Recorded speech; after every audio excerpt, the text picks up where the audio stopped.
High, আমি সুপর্ণা। তো আজকে সকালটা আমার খুবই বেদনাদায়কভাবে শুরু হয়, কারণ আমার সকাল সকালে পিরিয়ড চলে আসে।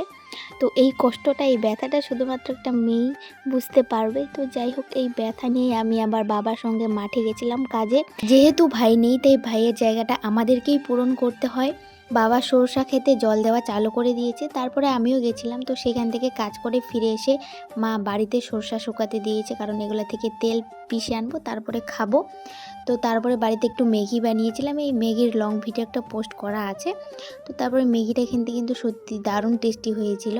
ঝটপট ম্যাগিটা পেটে চালান করে দিয়ে চলে আসি ফুল তুলতে, কারণ আমাদের বাড়িতে তো অনেক ফুল গাছ আছে। তো জেঠিমাদের বাড়িতে নেই, তাই জেঠিমা চাচ্ছিল পুজো করার জন্য ফুল, তাই আমি কয়েকটা তুলে দিয়েছি।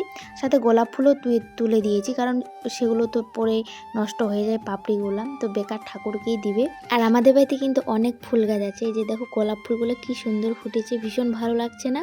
তো গাঁদা ফুল আছে, চন্দ্রমল্লিকা আছে, গোলাপ আছে। তো আমার ভিডিওগুলো কেমন লাগলো অবশ্যই কমেন্টে জানাবে, আর আমার চ্যানেলটাকে প্লিজ সাবস্ক্রাইব করে দিও। তো আজকের মতো টাটা বাই, দেখা হচ্ছে নেক্সট ভিডিওতে। সবাই ভালো থেকো, সুস্থ থেকো, আর আমাকে এভাবে সাপোর্ট করো।